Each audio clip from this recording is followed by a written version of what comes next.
मुझे बहुत खुशी है कि हमारे आजमगढ़ में एक ऐसी प्रतियोगिता हो रही है जहां से हमारे आजमगढ़ के बच्चे चुन के जाएंगे और सीधे सीधे वो देश से जो प्रतियोगिता होती है उसमें इनको अवसर मिलेगा, मौका मिलेगा। नॉर्मली ऐसा होता था कि राज्य से बच्चे चुन के जाते थे, यूपी से चुन के जाते थे, पर ये सीधे सीधे आजमगढ़ से ही चुन के जा रहे हैं प्रतियोगिता के लिए।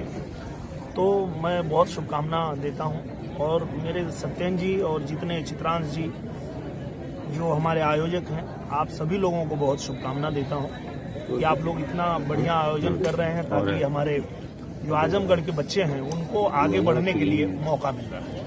अच्छा, एक क्वेश्चन है, आपके सांसद हैं कन्नौज से सुब्रत पाठक जी, उन्होंने अयोध्या में हो रहे प्राण प्रतिष्ठा में अखिलेश के ऊपर तंज कसा है, कहा कि इनको राम मंदिर में प्राण प्रतिष्ठा में न बुलाया जाए क्योंकि इनके परिवार ने ही राम भक्तों पे गोलियां चलाई। इस पर आपका क्या कहना है?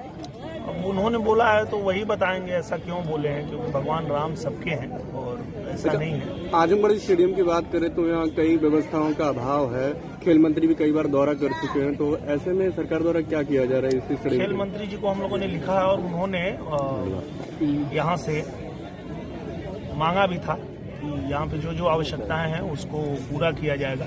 तो मुझे लगता है कि यहाँ से बन के पूरा एस्टीमेट चला गया है और बहुत जल्दी ये हमारा जो आजमगढ़ स्टेडियम है वो पूरी तरह से सुसज्जित हो जाएगा, बन जाएगा। सपा के राष्ट्रीय अध्यक्ष कह रहे हैं कि जब राम बुलाएंगे तब हम राम मंदिर जाएंगे।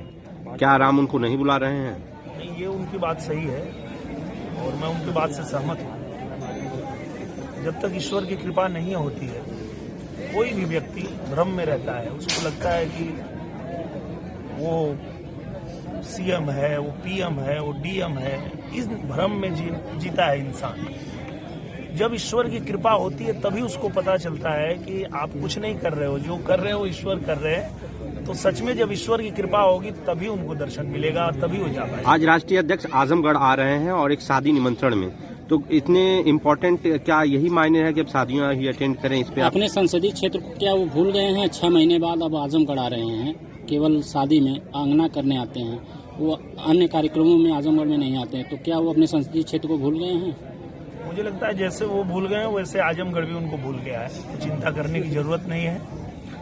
आजमगढ़ में ये लोग पहले जीतते थे और जीत के अपना सर्टिफिकेट भी लेने नहीं आते थे। तो आजमगढ़ की जनता ने एक मौका हम लोगों को दिया और हम लोग पूरे समय आजमगढ़ में रह के आजमगढ़ की जनता की समस्या सुनते हैं, उस पर काम करते हैं और इसीलिए जनता जो है वो आज खुश है कि हमें ऐसा ही सांसद चाहिए था जो हमारे बीच रहे, हमारे साथ रह के काम करे, हमारी बात सुने। तो कोई बात नहीं है, वो जैसे भूल गए वैसे आजमगढ़ भी उनको भूल गया। इस बीच फिर भी संभावनाएं बन रही है कि अखिलेश यादव दोबारा आजमगढ़ से लोकसभा चुनाव लड़ेंगे। आपकी क्या तैयारी है? बहुत मजा आएगा। मैं तो चाहता हूं कि एक बार फिर आए और पिछली बार तो महागठबंधन था उनका, अब इस बार एक और गठबंधन वो लोग बना रहे हैं और मैं तो ऐसी ही लड़ाई लड़ता हूं कि जिसमें मजा आए लड़ने में। सर, आजमगढ़ का नाम आजमगढ़ कब हो रखा जाएगा? जी, पत्रकार नहीं। ठीक है, 24 आजमगढ़ का नाम आजमगढ़ कब रखा जाएगा? आर्यमगढ़ महाराज जी बताएंगे। और महाराज जी का महायोजना कब तक लागू होने? महायोजना महाराज जी के टेबल तक पहुंच चुका है और हम लोगों ने कई बार उनसे निवेदन भी किया है। अब बस इंतजार है उनके सिग्नेचर का। जैसे सिग्नेचर करेंगे महायोजना लागू हो जाएगी। राम मंदिर उद्घाटन पे आजमगढ़ की किस तरह से तैयारी है? आजमगढ़ की बहुत अच्छी तैयारी है और धूमधाम से हम लोग जाएंगे, अयोध्या जाएंगे और रामलला का दर्शन करेंगे। फ्लाइट कब उड़ रही है? फ्लाइट जब मिल गया लाइसेंस तो अब जल्दी उड़ेगी। ठीक सर, हाँ, लाइसेंस मिल गया।